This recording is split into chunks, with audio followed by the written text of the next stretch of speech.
Have you ever wondered where the problems in the world today would exist if we had deeper connection to ourselves, others, and the environment and acted from that place? Welcome to the Conscious Action Podcast with your host, Brian Berneman, who believe that connection is the key to taking conscious action as individuals and creating a better world. We are here to raise awareness and inspire meaningful action by sharing stories, knowledge, and conversations with thought leaders and change makers. From sustainability to well-being and everything related to conscious living, our mission is to empower you to be the change that you want to see in the world. Welcome everyone to a new episode of the Conscious Action Podcast. I am Brian Berneman, your host, and for this episode I wanted to talk about emotional intelligence in leadership through a spiritual perspective. And how is this such an important thing? So I know from experience there's a lot of different types of leadership, and especially nowadays in this modern world there's a lot of ways of understanding leadership. And one of the most important aspects of leadership nowadays, I believe, that is emotional intelligence. There's a lot of people that our society tells us, and our education system teaches us a lot about an intelligence that is more about the IQ, more about knowledge, more about science, not so much about people, emotions, how we function for ourselves and how we function in relationship to others. And being able to develop this emotional intelligence is so important. So there's a lot of challenges that we go through, and having the capacity to actually navigate them is what can separate a good leader to a leader that is not perhaps the right one for those circumstances. So when there's a lot of high pressure environments, when there's a lot of different challenges, the need for emotional agility is there. The need for resilience is there. The need for awareness, the need for becoming more conscious is there. So when we engage in what we could call spiritual practices, then that can benefit a lot in terms of providing a deeper understanding for emotional intelligence, for how to developing that EQ, and for how to go beyond what is the normal, that typical thing that we are learning. And one of those practices that is really important from a spiritual perspective is mindfulness. I have talked extensively during this podcast, and I teach this both at university and with all of the businesses that I work with.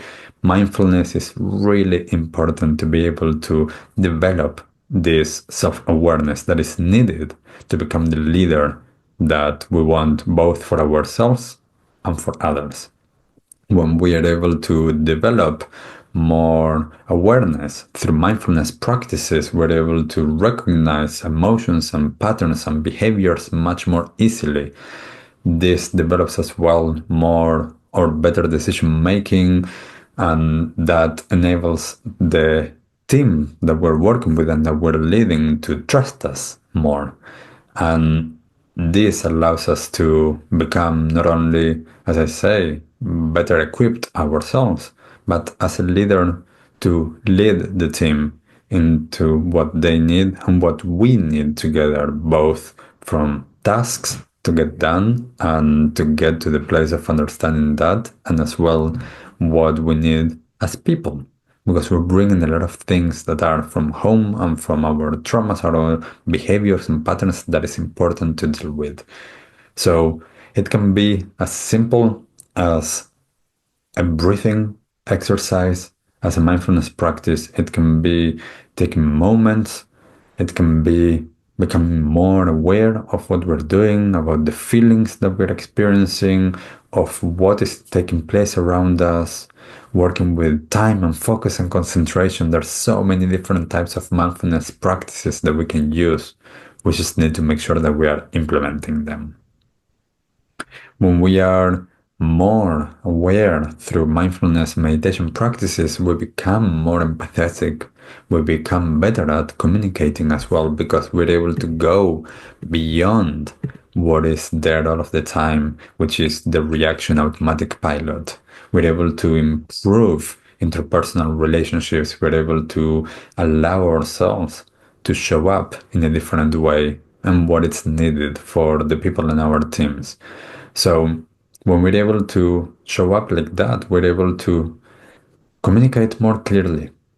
If someone in your team is actually going through something, like I remember in this business that I work with that one of the team members, someone in their family passed away, and they still showed up at work after a little bit of time, but of course they were still grieving. And I remember talking to the team leader about understanding how to show up for that person, and how to understand that they are still in that process of grieving, and how not only them, but communicating to the entire team, how they could all show up there for that person to still do their job, of course, but to support them in the way that they could, to make sure that even just saying the words that they are there for this person was important for this person to feel supported and to feel part of the team and to feel like, they didn't need to just toughen up and do things, that they could rely on others and whatever they were able to do it. But if they needed support, to do that as well. So when we're able to allow ourselves to bring meditation, more awareness, more presence, we're able to allow ourselves to navigate different scenarios, to show up with more empathy and understanding for our team members, to be able to be actually better at communicating because we're understanding that there's a human being on the other side. And the more that we get to know them as well, we understand how we need to approach that relationship. Some people might need to be gently pushed a little bit, and some people might need more space or more trial and error. Some people might feel really stressed out when someone is all of the time asking them about something, whereas other people really respond to that. So the more that we understand all of these things, it can be really, really helpful. And when we are okay, when we feel better, when we feel more equipped and more balanced, then we're able to show up better for others. This is one of the reasons why, for most of the people, managers, CEOs that I have worked with, we always do not only mindfulness work and a lot of this work that is important in terms of communication, we also work a lot on their energy levels. I use a lot of different energy healing techniques, and they are really helpful for allowing the nervous system to come down, to come back to a more coherent place. And through these different practices of healing, then we can actually show up better for ourselves, and therefore we show up better as leaders in our work. I know for most of these leaders that I have worked with through the years, this is one of the ways that they come back to balance, to an equilibrium, to a place that they can then show up better, show up with more ease, with more balance, as I'm saying, with more presence, with less stress, so that then they can actually show up and be the leaders that they want to be. When we change ourselves energetically and the way that we are showing up, we're changing the dynamics of what's going on around us. If my energy is changing, then I'm bringing a different energy into a space. Therefore, the energy of the space changes. I often share with people that it's a very different thing going to an office where there's a lot of stress and a lot of pressure. As soon as we step into those buildings, if we are more open, we feel that energy. And the same when we go perhaps to a retreat center, when we go somewhere in nature, we feel that different energy, that different state. So we can notice that. Sometimes it's not something that we are taught and we're not paying attention to, but we can notice when there's a lot of stress and when there's some calmness. And those are the things that when we are more calm, when we are more balanced, we can show up differently. Therefore, the dynamics of how people show up with us in relationship to us changes as well. So when we are open to understanding this, we're open to understanding that sometimes, even though it might seem foreign to many to do an energy healing, it can be so helpful for work and for showing up as a leader. When we are allowing ourselves to work through mindfulness, meditation, more presence, with more balancing our energy, we're able to develop greater resilience. These different practices can be really beneficial for us to show up in that way. When we are more resilient, when we're able to navigate more fully and better the waves of whatever it is that is taking place, then we can actually do our jobs much better. Because all of the time, developing more resilience is a big thing that we need to do for work. When we allow ourselves to become resilient, we understand that, okay, there's circumstances, there's changes, there's pressures. We can navigate them. We know how to do that. I have talked about this plenty of episodes. There's one with Harvey on this topic specifically on resilience. So go and check it out. But there's plenty of episodes that I talked about resilience. When we introduce different practices, we are able to become more resilient because what we do is we become more present, more aware, and therefore we're able to navigate with more ease whatever it is that life or work or the circumstances of everyone is throwing at us. When we introduce practices that have to do with gratitude, with journaling, with affirmations, with putting down things to slow down, to create space, we build that emotional strength, we build those routines that allow us to become little by little more resilient, more present. Therefore, we're able to be the leaders of our lives. And when we do that, when we become the leaders of our lives, then we're able to actually, as I mentioned before, create better team dynamics. If we are all working on ourselves, then things are going to work much better. So if I, as a leader, if you, as a leader, are doing the things that enable you to be well, you're much more likely to share that with your team. Not everyone is going to be open to everything, of course, but the more that we encourage people, both by sharing and also through showing how we are, then that will enable other people to go and do this for themselves.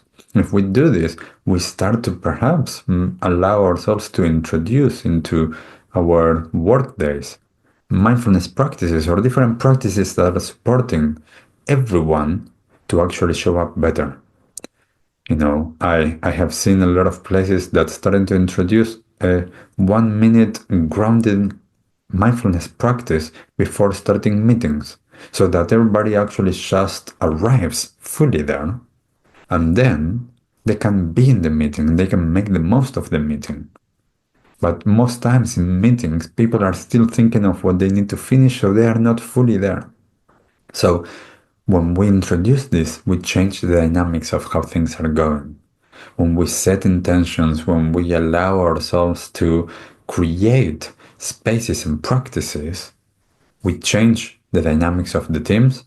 And a lot of times, in my experience with everyone that I have worked with, we become much more efficient, much more productive. People are much more happier, much more healthier. People feel more meaning in what they are doing, whether they like what they are doing or not, whether they are doing what they are doing because of having a paycheck or whether they love what they are doing. The way that we're working, the way that the dynamic of the team is, has a huge impact on people. So when we are wanting to work on the overall organizational success and the success of people in terms not only on their vocation and their work, but also as people. Success in terms of being well as people, then that's huge. And that's a way that we can actually be a leader in ourselves and in our people's lives. We can be the leaders that we want to see in the world because this is so important. So I invite you to be the leader of your own life so that then you can lead the people around you.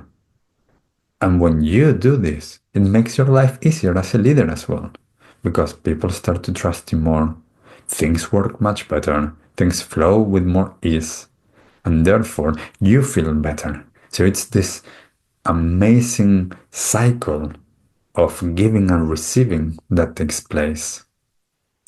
So this is why it's so important to make sure that we're introducing more emotional intelligence, mindfulness into the workplace, that we introduce these ancient spiritual traditions into our modern workforce, because it's not about being spiritual or woo-woo or whatever. It is about understanding that these support the well-being of people and the business as well. So I would love to know, for you, how are you introducing as a leader of your own life or of others? How are you making sure that emotional intelligence is being developed? How are you allowing yourself and your team to become more mindful, more present, more coherent, more balanced, communicating better, making things easier for everyone involved? If you're already doing something like this, I would love to know anywhere that you're finding this episode. Share on the comments. And as always, thank you for being here, and I'll see you in the next episode. Bye! What did you like the most about this episode? Take a moment to think about what change you can make in your life today. Share your conscious action on social media using #ConsciousAction and tagging @ConsciousActionNZ so we can celebrate your impact on the world and create a ripple effect. One easy action we would love for you to take right now is to share, like, and subscribe to this podcast. This will help us get these messages out into the world and inspire more people to take conscious action in their own lives, contributing to the better world we hope for.